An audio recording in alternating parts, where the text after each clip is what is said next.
guys, it's Sage with the Daily Sage, and we are jumping into fortitude and what that means. And so fortitude, when I say that word, two things come to mind. The idea of actually having self-discipline and growing your fortitude through strength and adversity, and the idea of isolation. So going into a fortress and cutting yourself away from society. And pretty much today's Daily Sage topic is going to be exclusively talking about fortitude. But I would be remiss if I didn't touch on what Ryan Holiday writes in the January 13th edition of the Daily Stoic. And he talks about the circle of control. And this will correspond with what I talk about with fortitude. But he quotes Epictetus in the sense of, we control our reasoned choice in all acts that depend on the moral will. What's not under our control are the body and any of our parts, our possessions, parents, siblings, children, or country. Anything with which we might associate. So when you're thinking about that and when you're building your fortitude, think about the things that are in the circle of your control. Now, as we jump into fortitude, we're jumping into the idea of what we can do to strengthen our will and strengthen the things that we're doing.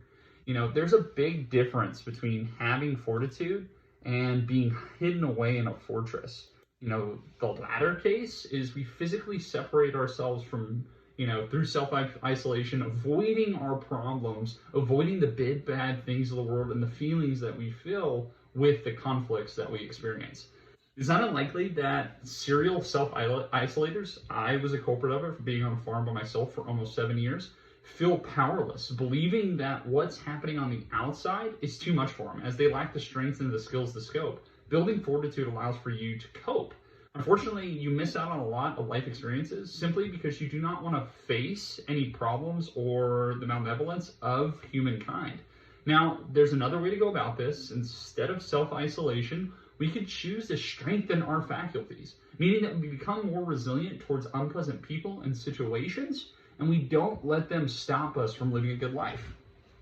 Thus comes Stoic philosophy and Christianity. This helps us build fortitude. So what does exactly fortitude mean?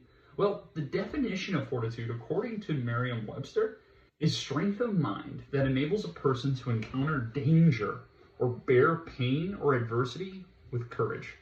So Stoic fortitude, therefore, is the art of strengthening the mind with Stoic principles. Christian fortitude is the art of strengthening the mind through Christian disciplines.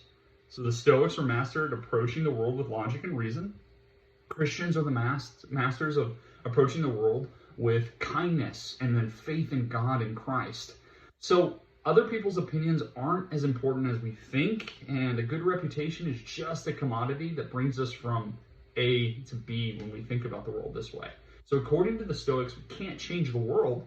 We can understand our circle of control and change our mindset and thus the position we take on the world. Now, with the right mindset, we can overcome adversity. Of course, this isn't easy. This is a discipline that we have to practice over and over again.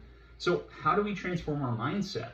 Well, first and foremost, we have to invoke certain beliefs. And that may be a difficult task, but living isn't just the only task that we have to undertake. We have to understand the pain of life and then how to overcome it.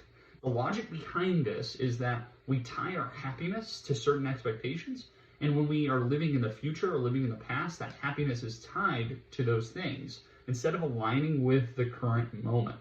An example of this we can find in a letter that Seneca wrote, and Seneca is a Stoic philosopher. He wrote it to his friend Cyrenius, and he said, Cyrenius wished that people wouldn't treat other people with rudeness or scorn. Seneca explained to him that this is the wrong way to look at it. I'm going to quote, you are expressing a wish that the whole human race were inoffensive, which may hardly be. Moreover, those who would gain by such wrongs not being done are those who would do them, not he who could not suffer from them even if they were done. And that's the end quote from Seneca. Thus, by changing how we look at the world, we can relieve ourselves from the pain of resistance. Understanding, going back to that circle of control, and understanding life is full of pain, full of people that are rude, selfish, greedy, ungrateful, and they do not know right and wrong. And the less we resist this fact, the more likely we're to, experience life in a tranquil manner. Now, if you do not know how to live well, there's no way you can learn how to die well. And if we know that death is the fate that is laid upon us the moment we are born, we will live according to that. Memento mori. So this right here, this awesome, skull picture I have in my office reminds me of that every single day.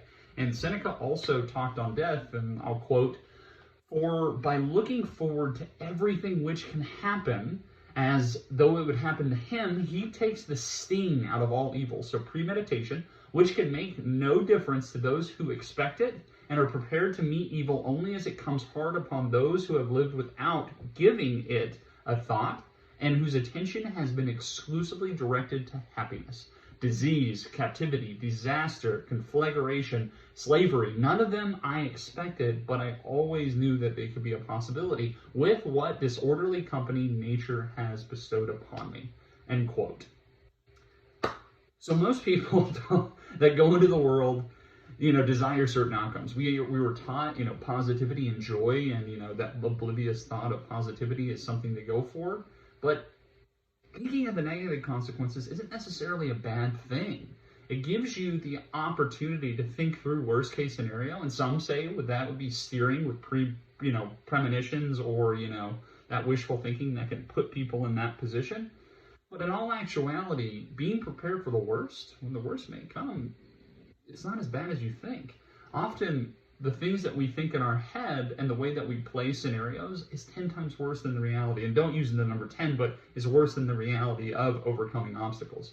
So in this theme of building fortitude versus isolating yourself in a fortress, the fortitude of overcoming obstacles is better than isolating. Now, this applies to everything that we do.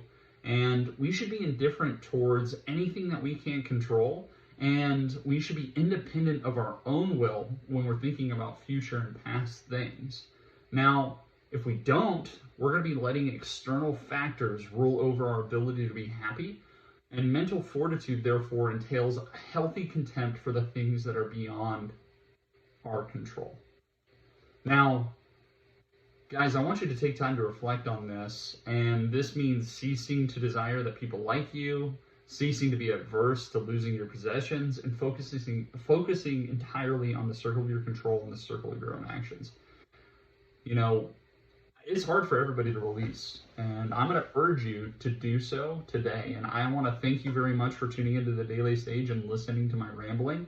But what we're covering here is understanding the fortitude that we can create for ourselves versus locking ourselves away in isolation. Guys, if you want to tune in on a weekly basis, I have a study group that is making Christian thought and Stoic thought aligned, and then finding the pros and cons between the two of them, and then obviously leading with the nature of Christianity and then the fellowship and discipleship that goes with that. If you want to drop me your email, I will put you on our Google Drive, and we will just share via text or via, sharing the Google document what we're reading and how we're diving into it. And we jump from different churches, but with the same common theme as we go week to week in our study and in our fellowship. Guys, this is Sage, and I hope you have a great weekend, and stay tuned for tomorrow's Daily Sage. Remember, fortitude starts with the mind, and it's mind over matter and your body over those physical activities. Until next time.